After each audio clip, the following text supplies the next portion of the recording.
We're really excited about the support and leadership and contribution of the Sealaska Corporation to Juneau and to Southeast and to all of Alaska. It's really tremendous to see how that organization contributes to the welfare of our economy and also is an incredible steward of the native Alaska culture. Anthony Mallott is the CEO. He's Tlingit, Eagle Moiety of the Killer Whale Clan, as well as Koyukon Athabaskan Caribou Clan. He's the Sealaska president and CEO since May of 2014. He came to Sealaska in 2006 to serve as Sealaska's chief investment officer and treasurer. He is chair of the Kootznool Permanent Fund Settlement Trust and has served as a board member of the Rasmussen Foundation and investment committee member of the Alaska Community Foundation.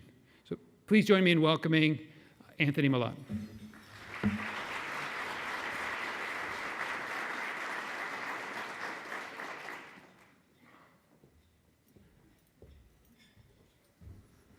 Thank you, Brian, and thank you all for attending today.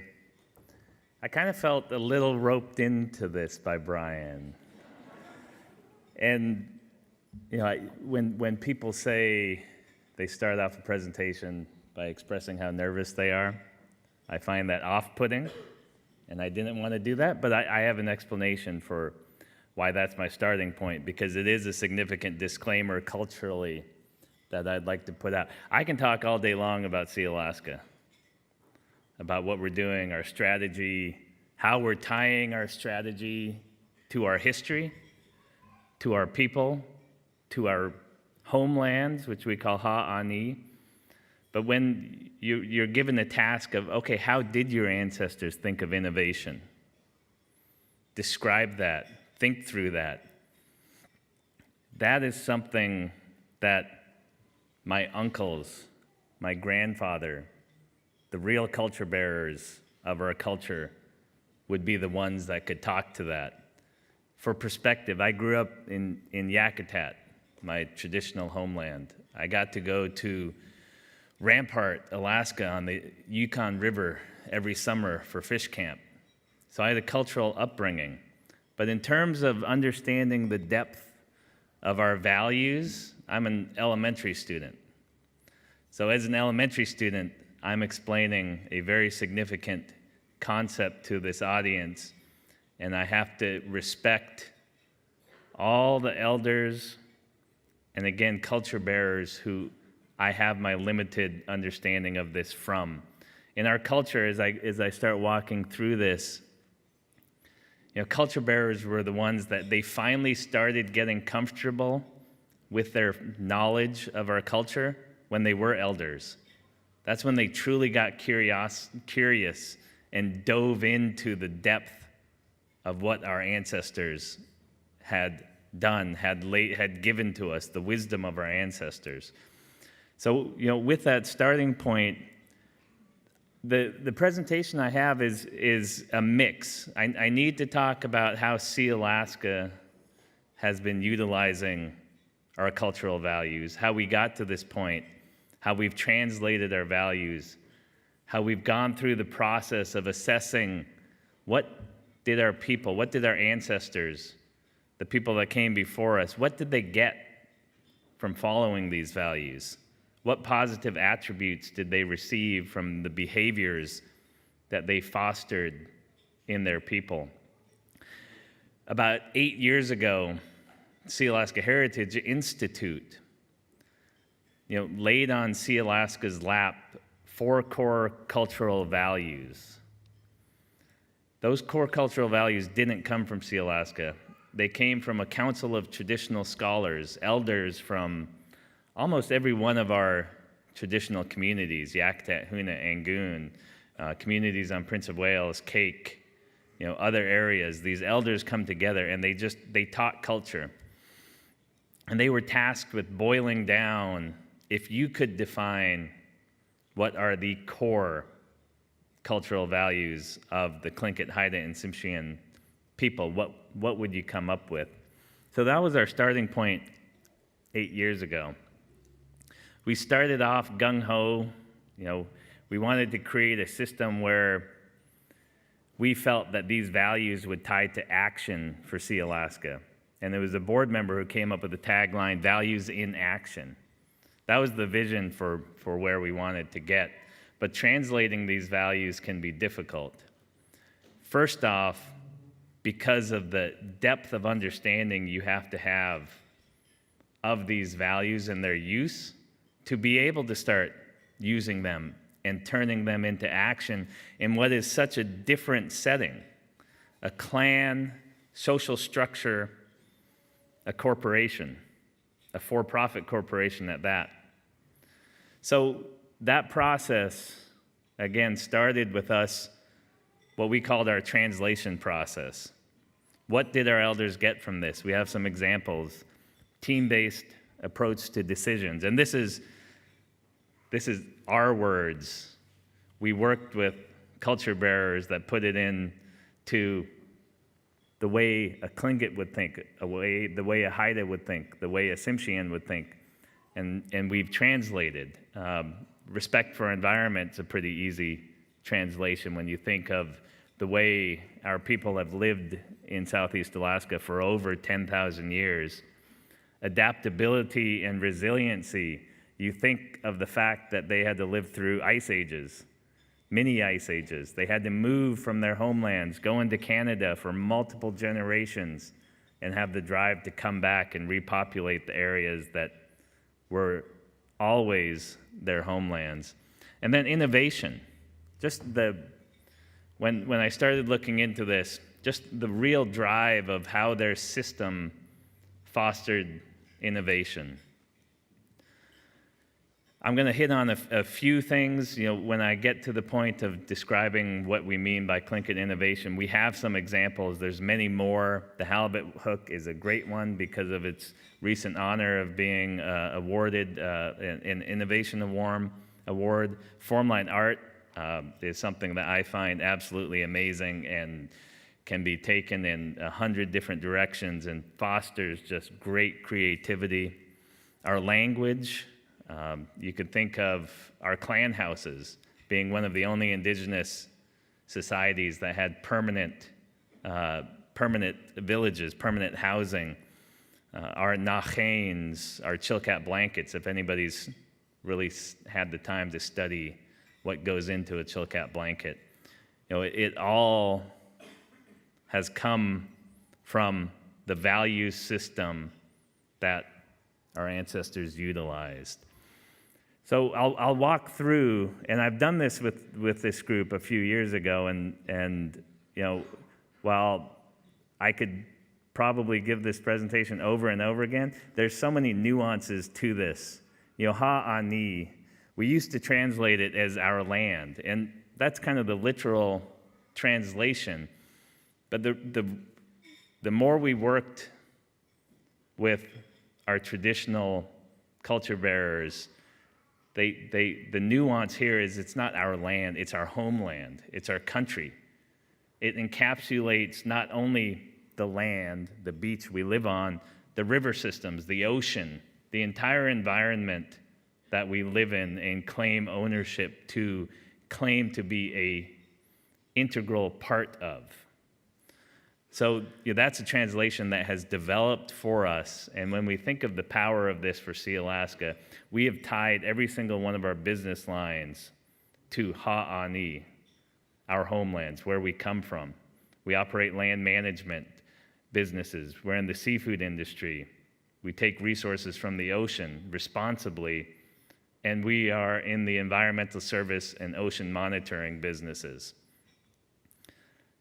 The theme is wrapped into use of the resources from the land and ocean and protection of those environments. It's exactly what our ancestors did. It's the path they laid out for us. And there's a lot of thinking we did to get to that point. Why? It's not just a feel-good end result. It makes me feel good, but it's not just an end all. It's just not about the feel-good result. There's tying our businesses to what we know allows us to create commitment. It allows us to say we are in the seafood industry and not sell it 5 years later when a mistake occurred, which has happened in Sealaska's history. We are in the environmental services business. We will always be stewards of our land within the lands we own and all of our traditional homelands. There's commitment, there's understanding, there's focus, there's drive to understand these businesses intimately. That was not here for Sealaska prior. So again, one of the most valuable values that we've dove into. The rest kind of speak to how we want to drive behaviors. Latseen is our strength as a value, and the Tlingit culture was very focused on training. You know,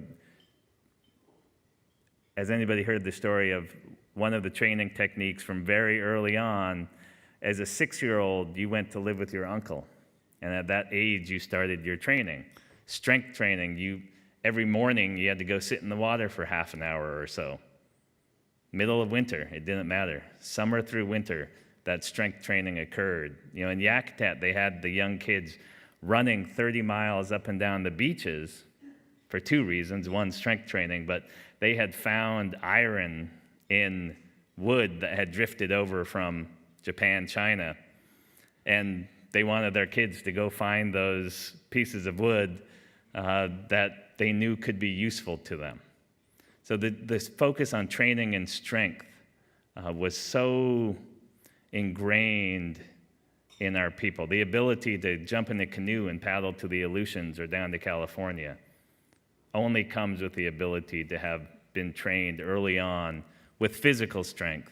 The training of mental strength really ties into innovation. But in terms of what's it mean in a corporate setting, we need to invest in our employees. Our employees make the difference for Sealaska. We want them to train. We want them to be ever curious. We want to invest in the training for them. And if we help our employees, achieve the best of their ability, that's going to only help Sealaska. Hashuka is a very deep value in terms of how many Native tribes express this value through 7 generations or any number of methods. It's just the fact that they respect so much the wisdom that was passed to them, the current generation, from their ancestors, that heavy respect creates a responsibility to pass that wisdom with improvement, with more opportunity to the next generations. That's what's described in Hashuka. It's a continuum that is very powerful for innovation when I get to kind of my formulaic thinking around traditional approach to innovation. Hashuka is an easy one for a corporation. The value for Sealaska to be long-term minded separates us from so many businesses that are only focused on short-term results. It allows us to make statements like, we want to be in the seafood business 100 years from now. That long-term approach attracts employees, it attracts clients, it attracts partners. It's something that we're just beginning to find value in. Wooch is, to understand this, you almost had to have grown up in the culture, but it's a sense of balance, reciprocity, and respect for everything we interact with. I don't know if anybody's been to a Tlingit kuik or a traditional memorial party or a response to a party. The protocol is all about balance. There's a back and forth that can take, in the old days, 3-4 days. Now maybe the party will last till 6-8 the following morning, but it's all about that balance. That's just a single representation of it. How do you take this absolute need for balance? And it comes from the environment they lived in. They needed to be balanced within the environment they lived in. And how do you translate it to a corporate world? Number one is a sub-component that many of you may have heard is Wooch-een, which is working together. That concept falls out of Wooch-yach, and it's very powerful in the corporate setting. We've taken teamwork-based management as one of our significant strategies of moving Sealaska forward, and it's all about idea generation. It's not me sitting in an office coming up with the best and greatest next idea for Sealaska. It's a team of folks that care about where we're going, working together, having a hefty goal for what we want to achieve, and putting forward ideas on how we get there. So, kind of formulaic and going back to my elementary level of understanding of all of this, if a David Katzik or a Paul Marx or so many others were up here, they could speak outside of a formula, but I had to put it in a formula in terms of describing my thinking around how did our culture foster and drive innovation. One thing being in the teaching, the pupil stage, their teaching style was purely driven to create critical thinking. And when I get to I have slides on each one of these areas, it also fostered curiosity. Know your environment intimately. Ha'ani, Wooch-yach, having balance with your environment. You know, being able to see anything that is out of place or unique or that you've never seen before, like copper sticking out of a riverbank, and wanting to investigate and finding out that this is a significant find that could benefit your people, and then creating daggers out of it and tanahs, putting it on top of our house post so it eliminated rotting. I mean, this is just a sense of the curiosity that came from knowing their environment so intimately. And then Hashuka is a big part of this. You know, you could imagine a culture that had so many resources, and they truly felt blessed to be in Southeast Alaska and have the whole entire ocean environment and land environment that gave them significant resources. Just being comfortable, you know, harvesting salmon and deer and other things. But this imperative, Hashuka, the imperative to create a continuum where you take the success that you have, the resources you have, and you find a way to make it better for the next generation, really drove the thinking and the want to create change and innovation for your grandsons, for your great-grandkids. That imperative with the critical thinking and the ability to know their environment so it intimately was what drove a lot of the innovation that came out of the Tlingit culture. So I took a quote from the book, and I think it captures exactly what the Tlingit, Haida, and Tsimshian cultures were able to do in Southeast Alaska. Creativity really occurs when people act in concert with the surrounding environment and with society. It is exactly what we did for over 10,000 years. You know, we have, when I get to the stories and how they taught it, a concept of an a'an. An a'an was an expert in a field, and he became an expert in a field through observation. You might have an a'an for when the next big tides are, the moon cycles, the stars, how you navigate, you know, when to harvest salmon, when to make sure that you wait till there's escapement before you go and put your traps in. You know, there's an a'an, and you became an a'an through observation. And from early on, these values tie so closely together. Wooch-yach, which indicates respect, the respect for the environment, the respect, and they weren't animals, they were people, the bear people, the deer people. We felt they were a society and a people equal to us in our environment. Our stories tell of the bear people and how they lived in longhouses just like us. They had regalia and clothing like us. It's a deep respect for the environment that drove their understanding and their ability to utilize all the resources and find new ways to utilize those resources. And again, Hashuka, one that is so powerful in my mind. And when we think of, and I have some questions at the end, so I'll save my thoughts around this till the end of my presentation. But again, it all has to work together. You could have curiosity, you could understand your land, but if you don't have a vision or a goal that you're aiming for, that curiosity, that critical thinking, that understanding of your environment might not lead you anywhere. So the vision to improve the livelihoods of our future generations really was the culminating factor in driving what we see as significant innovations that have come out of our culture. The teaching style, we're an oral culture, or we passed on our culture through oral tradition.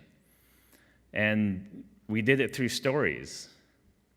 And the stories were told. If you hear stories now, they'll walk through a story of Tlingit, who crafted the first killer whale, and there'll be teaching moments throughout the whole entire story, many layers of teaching moments. But when historically we were teaching this, the teachers, the elders, the uncles would stop the stories in the middle and not finish them. So with Tlingit, they'd take a story. Tlingit had just gone underground, and he was with the sea lion people. And the sea lion people put them in one of their bladders and said, you can get home, but only if you set your mind to your home and think of nothing else. And they'd stop the story and go, and the kid's saying, well, did he get home? How's the story end? The kid comes back the next day, and the uncle said, so what do you think of the story? I want to know how it ends. He'd tell the story again and ended at that point, not until the kid came back and had thought through it himself and said, you are trying to teach me that when something is important to me, I have to set my mind to it. Not until that point where the kid came up with that critical thinking themselves did they start moving on to the rest of the story. So that critical thinking was such a powerful tool and teaching method. And just throughout all the stories, just the focus on the need to be curious, the need to understand your culture, your environment, to respect the people within. Kakachgook is one I love. A leader from Sitka, the Kiksadi. And these stories are owned by tribes, so I'll mention the Kiksadi, Tlingit being a killer whale is a killer whale story. I can tell that more confidently, but Kakachgook is a Kiksadi story. And the Kiksadi clan leader was hunting seal out of Sitka. And he chased one because they had wounded it, and it went right out to sea. They got to a point where the wind was blowing so hard they couldn't make it back. And they say in the canoe, all they could do was hunker in the canoe, and they couldn't even hear each other talk. The wind was howling so loudly. And they wake up on a sandy island with no water and nothing but bamboo stalks. So you can imagine, could it be a northern Hawaiian island that they had blown all the way over to? And the story as told, Kakachgook, it's just a lot of things with, when you're stuck in that moment, he never wanted to give his people that were with him, his nephews, he never wanted them to give up hope. So he was always planning, and he set his mind to returning home. And being an observer, he would sit outside his clan house in Sitka, and he knew exactly how the stars aligned in the sky at his home. And being on this island, wherever it was, he did the same thing, and he knew where his home was through his training as an observer. So then he set out to collect water. No water on the island, but the bamboo stalks had water. There were seals and sea lions. He was able to get enough food, and then he was able to talk his nephews into believing that they could make it back. And he created, at that point in time, the concept of a sea anchor. They would take the intestines of the sea lion, fill them with sand, and whenever they slept, they'd throw the sea anchors overboard so the canoe wouldn't drift back as much, and then they'd keep on paddling. The ability it blows my mind, but the story moment, the teaching moment that you could have by having one of your ancestors accomplish something like this, and then using this critical thinking teaching style allows all of these stories to have so much depth and can be repeated over and over, and each time it's repeated, there's a different element that you focus on. Wooch Kaduha and Natsi Kline are the way I want to use them, they're tied together. They teach the need to pursue trial and error. Use what's in your environment. When Natsi Kline started to attempt to make the killer whale, he tried alder, he tried yellow cedar, he tried red cedar, he tried different approaches, and the story can be very elongated with all his attempts to make the killer whale and how each time it failed, but he felt he was getting closer. Again, it's that try, use the resources at your disposal, but set your mind to what you want to achieve. He wanted to achieve the creation of a killer whale, and he set his mind to that, and he never stopped until he was able to get that done. Wooch Kaduha, very similar. An individual walking on a beach, he hears his name being called, and because he was taught that in our culture, you have to, I'll get to what stop, observe, examine means, but he was this name, and he saw a stump, and he said, maybe that stump up there is a bear, and maybe the bear's calling me. And then he just kept on, he couldn't figure it out until he got to a point, and he looked down, and there was a salmon, and it was the last of the dog salmon that had been tore apart as a river it was going up had gone dry, and the gulls were at it and had left this salmon in disarray. And the salmon was calling out to him, the spirit of the salmon, to fix him, to fix and get the salmon back into its form so it could continue its life cycle. And again, the teaching method is how many ways Wooch Kaduha went to try and fix the salmon. But it was told in a way so after you were done, and it could take months to get through a story, you really intimately knew the insides of a salmon. You intimately knew how a salmon spawned, how it worked, and it was a method to teach, to set your mind, always try different things, don't stop till you achieve what you're set out to. And again, it ties to that critical thinking plus curiosity that all leads to things we're proud of and things we as Tlingit, Haida, and Tsimshian people use today and are recognized globally. Formline art is something that is absolutely gorgeous. It comes from a master-apprentice style where a master teaches a pupil. At the point of mastery is where the creativity comes in. And only at the point of mastery can someone like a Nick Galanin feel he can use his own creativity to take Formline art in a different direction with different ideas. I love Nick. I mean, he's just an absolute treasure in terms of creativity. And if you read the book, the idea is at the intersection. That's where Nick lives. He has a video of an old-time Tlingit, probably in the 50s, doing a traditional dance. And in one room you go into that, the traditional Tlingit is dancing on the TV, but the music is hip-hop. And he's dancing perfectly to the beat. Then you go to the next room, and there's a video of a hip-hop dancer, and the hip-hop dancer is dancing to the traditional Tlingit song, and he's in perfect rhythm. It's that creativity of Nick comes from his mastery of our art and our culture, and his feeling that he can take his mastery and become creative.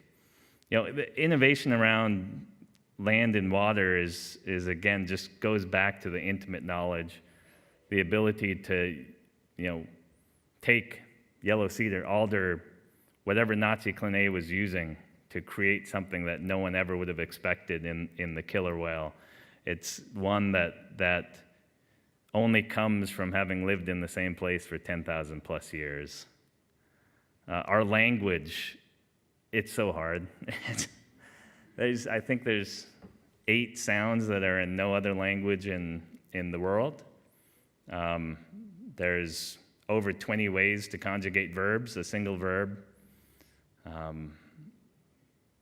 But it's a language that's tied to our land. It's a language that's tied to the place where our people came from. And I'm very proud. You saw the Navajo Code Talker movies. Tlingit code talking was not declassified till just a few years ago. Why not declassify it at the same time you were declassifying Navajo and the other ones? I would say because our code was harder to break, and maybe they could have used it at some future point. But it was the last language, I believe, to be declassified, and unfortunately, all those code talkers had passed at that point in time. And no one could believe, growing up in Haines, where one of the code talkers had lived his whole post-war life, that no one in that community had any clue.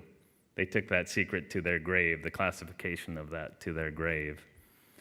The halibut hook, I think you're going to hear on, but it's a really intriguing one to me, especially when you put it in the context of the Medici effect.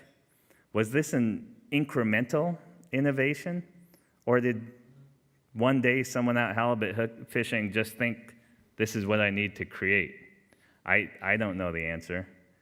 It's so unique in its ability to target a specific sized halibut, and its ability, while you're bringing it up, to flip the halibut on its belly so it's docile when it hits the surface. Someone knew what they wanted. They knew, hey, I want to go fishing for a halibut in a small canoe. I don't want a 200-pounder. My gear probably couldn't handle. He probably had lost a lot of hooks to 200-pound halibuts. How do I make a hook that only targets medium-sized halibut? And then could it be the understanding of everything at their disposal?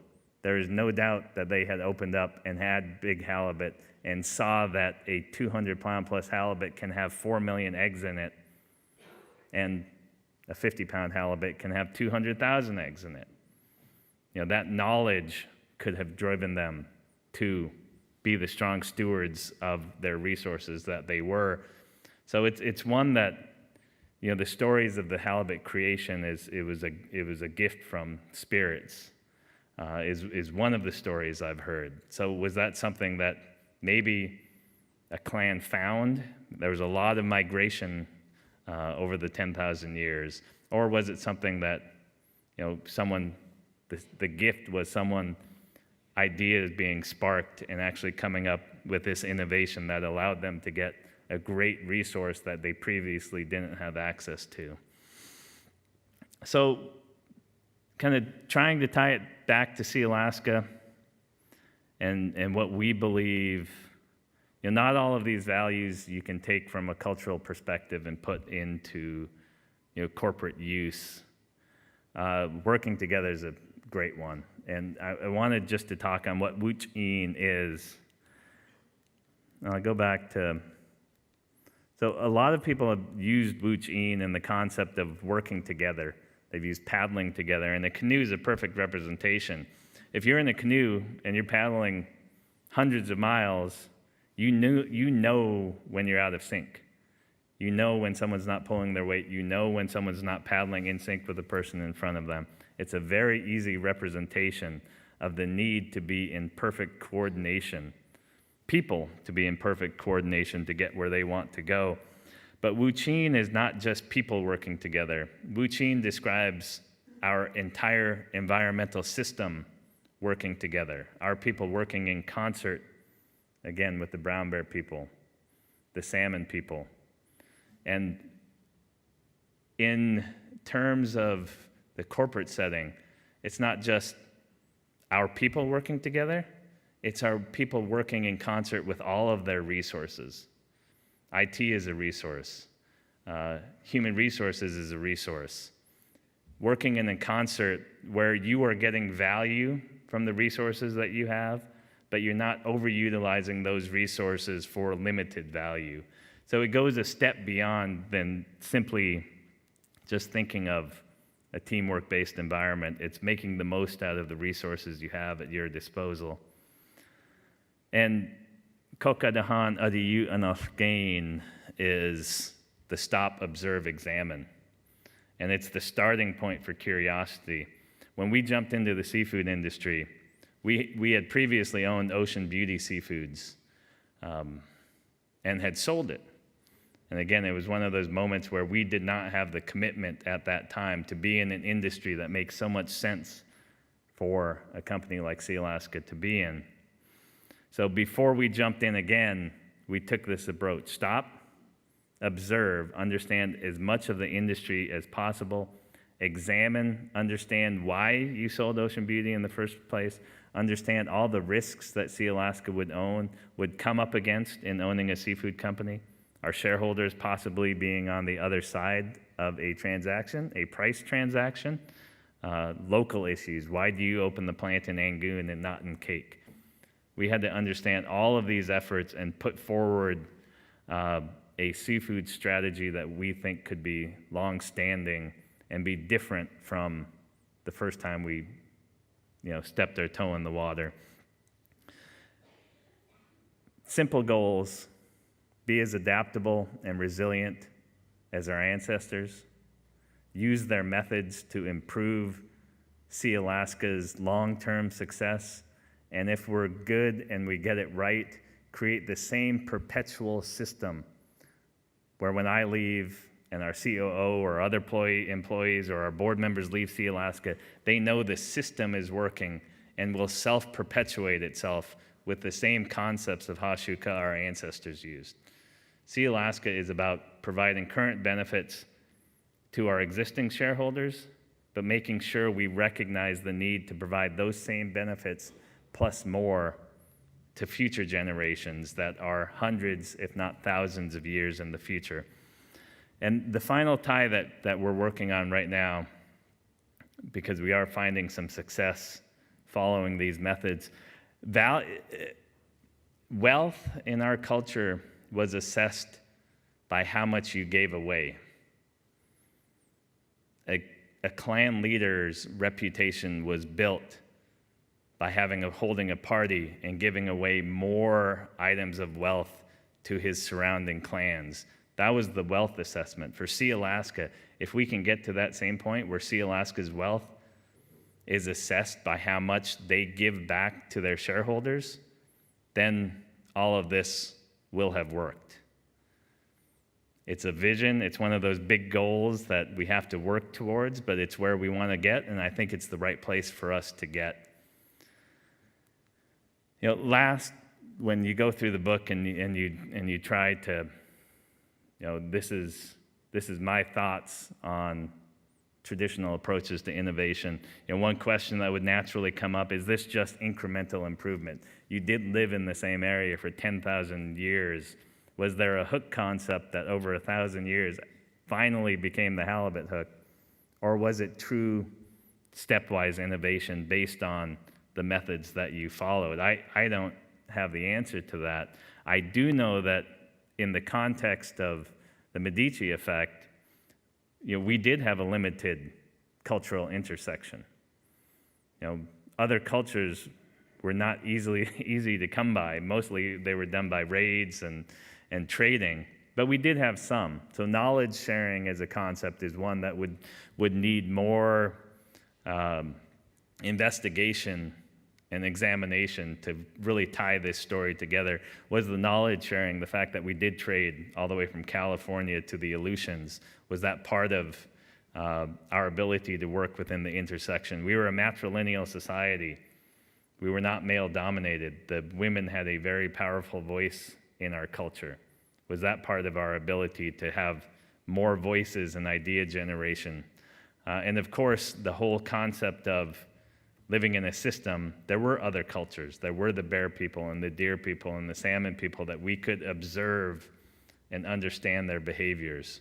Could some of these areas have offset the fact that we were a homogeneous society? So with that, I'm very excited about the direction Sealaska is going. We're working on this internally. It's going to be more and more seen externally as we do derive value for our shareholders. And I was glad Brian asked me to give this talk. Gunak Chish. Thank you.